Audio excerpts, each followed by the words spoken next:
Olá pessoal, tudo bem? Eu sou Renato Marques e essa é a Coluna de Censo, um espaço de análise da conjuntura aqui no canal da CEPUSP. O vídeo de hoje é o derradeiro de uma série de 4 que tratam da questão envolvendo o ex-juiz Sérgio Moro, que agora no ano de 2022 se tornou réu. Sérgio Moro e a sua Operação Lava Jato têm sido analisados aqui no nosso espaço em 3 vídeos anteriores, explicando para vocês algumas das ações, algumas das atuações que acabaram sendo desenvolvidas por este movimento, o chamado lavajatismo, que acabaram gerando intercorrências seríssimas, gravíssimas na nossa história recente, na nossa história atual. Pois bem, nesse vídeo de hoje nós procuraremos dar um fecho a toda essa história, contando um pouquinho o que levou de forma decisória a ação movida por uma série de deputados federais do Partido dos Trabalhadores e acolhida pela Justiça para tornar Sérgio Moro réu.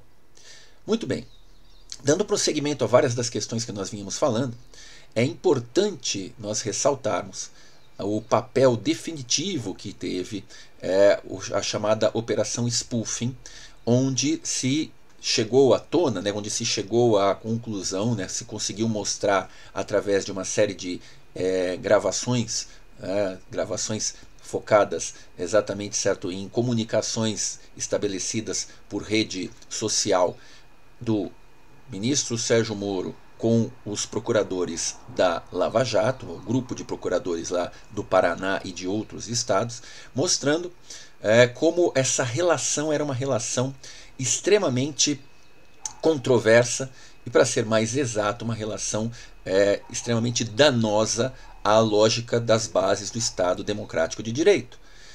Não é possível, não é permitido, não é aceitável que um juiz, que afinal de contas é aquela figura que deve ter uma neutralidade dentro de um processo, porque vai ouvir as partes envolvidas, não é possível e permitido que um juiz se associe, se alie a uma das partes envolvidas.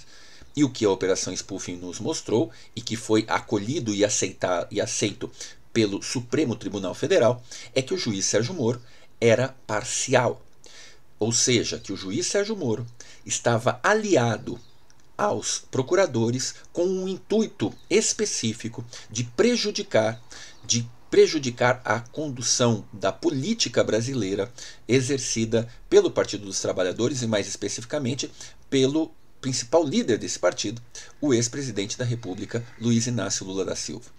Pois bem, diante deste caso, que é um dos casos mais graves da história da justiça brasileira, onde ficou provado para os ministros do Supremo que o juiz Sérgio Moro era parcial, ou seja, que o juiz Sérgio Moro, enquanto juiz, estava sujando a sua toga e a sua carreira, porque afinal de contas não há crime mais grave para um juiz do que ele tomar partido de um dos lados de uma causa. O que acabou por acontecer foi que o Supremo Tribunal Federal decretou a parcialidade do juiz Sérgio Moro, o que automaticamente anulou todas as ações conduzidas por ele. Ou seja, não há absolutamente nenhuma possibilidade de criminalizar o ex-presidente Luiz Inácio Lula da Silva por uma questão muito simples. Na medida em que ele, o juiz da primeira instância, o juiz Sérgio Moro, ele sujou o processo, ou seja, na medida em que ele parcialmente fez de tudo para prejudicar uma das partes, obviamente que todas as provas, tudo aquilo que foi ali coletado, estão sujas, ou seja, na realidade não valem para nada. Portanto, o ex-presidente Luiz Inácio Lula da Silva se tornou livre e inocente. Isso é um dado muito interessante, muito importante, porque alguns segmentos da sociedade tentam de alguma maneira obscurecer as informações, e uma parcela da população tem recebido a ideia de que o ex-presidente Luiz Inácio Lula da Silva não era inocente, mas sim porque os seus processos teriam sido anulados. Veja bem, isso é uma confusão sem nenhum nenhum cabimento. A Constituição é muito clara. Se você não é culpado, obviamente você é inocente. Não existe, certo, esse meio termo, essa tentativa de dizer que não, foram algumas questõezinhas, questiúnculas jurídicas, numa tentativa de fazer com que a população não entenda, não compreenda exatamente como se deu o processo. Mas, além da parcialidade, o que é gravíssimo, né, e que manchou terrivelmente toda a lógica, né, do processo, e mostrando, certo, que o processo conduzido por Sérgio Moro tinha objetivos políticos desde o início, né? Ele não tinha nenhum objetivo claro, certo, de ataque à corrupção, mas sim objetivos políticos partidários, objetivos de tentar, de alguma maneira, tornar para a população brasileira a política, primeiro, a política exercida por um partido político, o Partido dos Trabalhadores, por um segmento da política que o Partido dos Trabalhadores representa, que é a esquerda, e, em terceiro lugar, por toda a classe política, tornar a política para que a população acreditasse que ela é sempre suja, né? Que a corrupção domina o cenário. Mas, na realidade, quem se corrompeu foi o próprio ministro e o judiciário, na medida em que ele acabou partindo de um pressuposto de se tornar aliado dos acusadores, né, em detrimento da sua neutralidade. Isso é corrupção. Em qualquer lugar do mundo isso é corrupção. Ou seja, o juiz Sérgio Moro atuou desta maneira e foi devidamente punido pelo Supremo Tribunal Federal, que anulou completamente toda a sua atuação e todo o processo, no caso específico do ex-presidente Luiz Inácio Lula da Silva. Muito bem, dito isso, é importante a gente entender que a partir daí se tornou realmente fundamental a ideia de buscar as responsabilidades do juiz Sérgio Moro. O juiz Sérgio Moro mostrou para o mundo todo, exatamente no momento em que, na eleição de 2018, ele fez uma campanha persecutória, ou seja, ele se tornou parcial, ele se envolveu com a parte que queria condenar o ex-presidente Lula, porque o Lula era o candidato favorito a vencer as eleições em 2018. E antes mesmo, certo, de terminar o pleito de 2018, quando com uma velocidade extremada se tirou, né, a liberdade do então candidato Lula, se prendeu o candidato Lula e de todas as maneiras possíveis acabaram eliminando a possibilidade daquele que era o favorito em todas as pesquisas que existiam no Brasil para vencer as eleições, acabou se tornando preso, ou seja, se tornou um preso político, porque afinal de contas não havia nenhuma prova contra ele, todas as que existiram foram forjadas na medida em que havia uma participação do juiz junto com o Ministério Público. Então, no final das contas, o que acabou por acontecer? Essa parcialidade, né, tornou tudo um grande absurdo.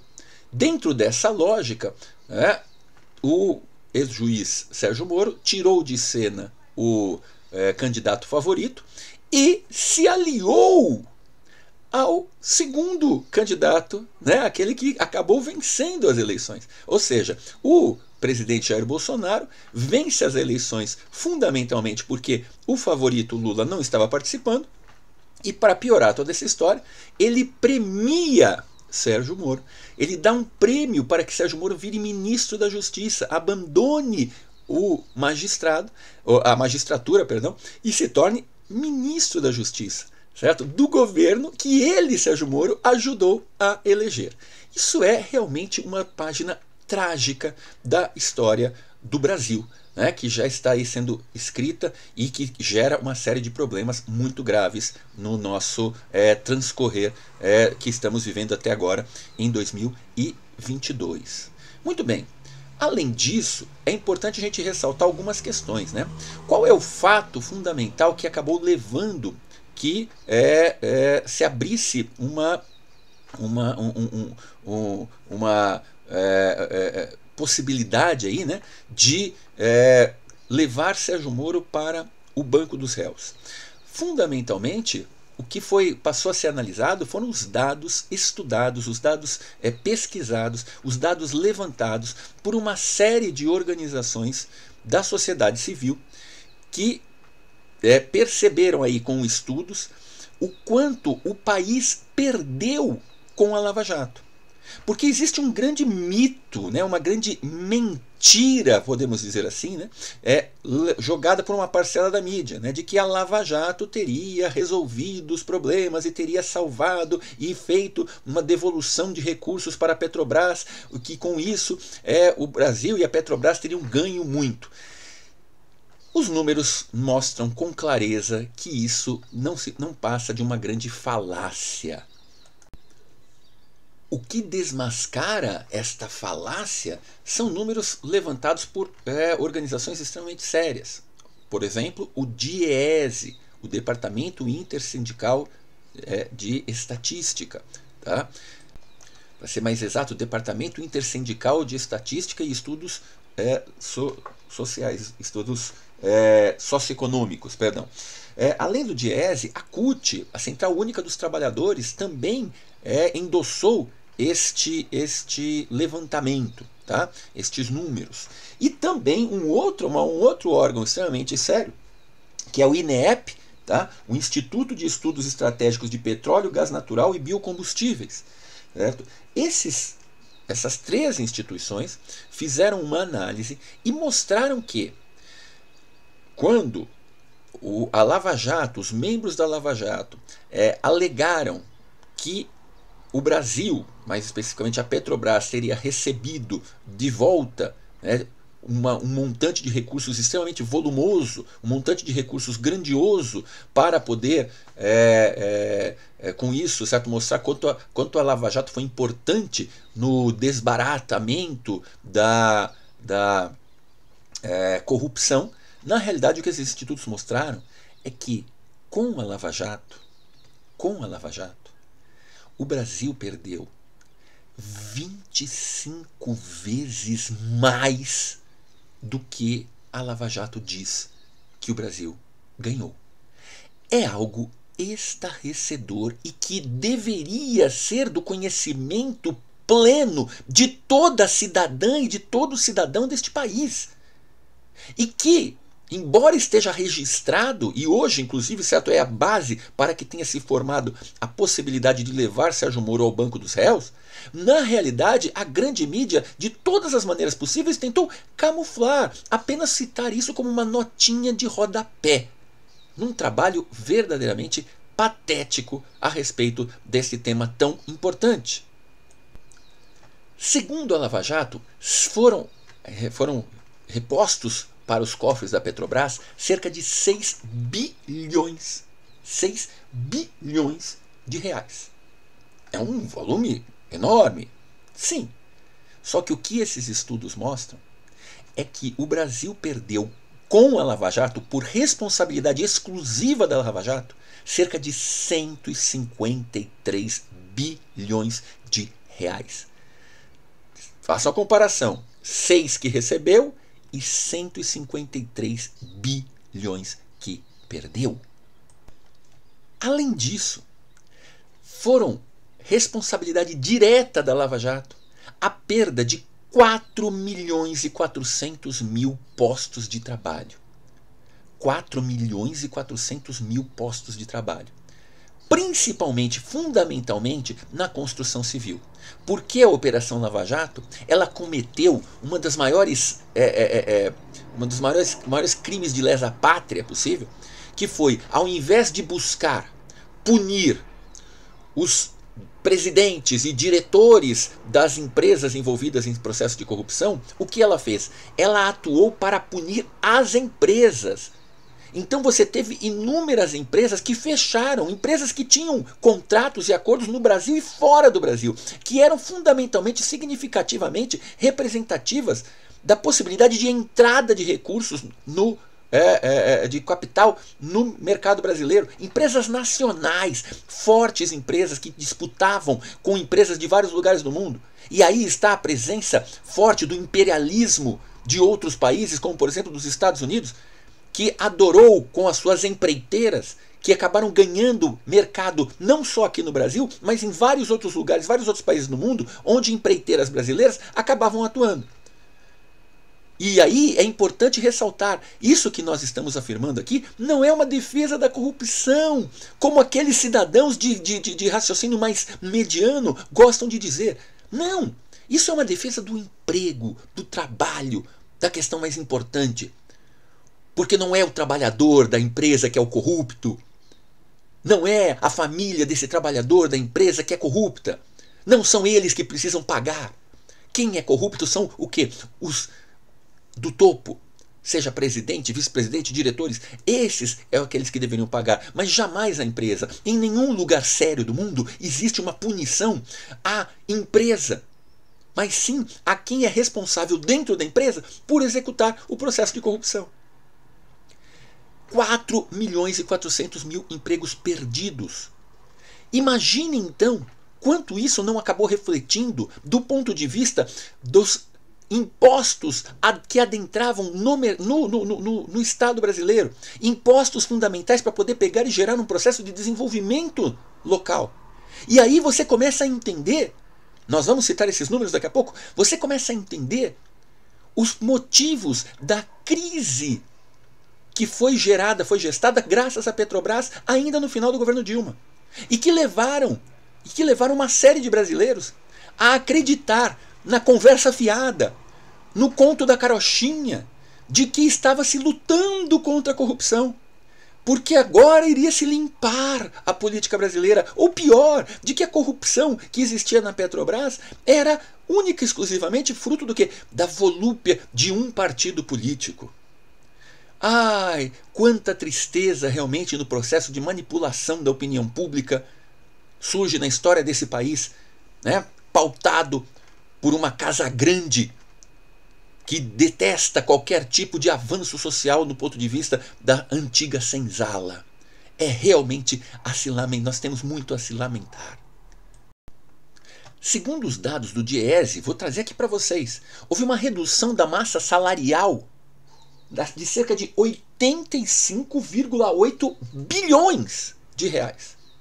E isso, gente, gerou um problema concreto que foi o quê? A diminuição na capacidade de arrecadação de recursos por parte do Estado brasileiro. Uma diminuição da ordem de 20,3 bilhões de reais. Isso tudo impacta em uma série de dificuldades para a educação, para a saúde, para a lógica da infraestrutura. Sim.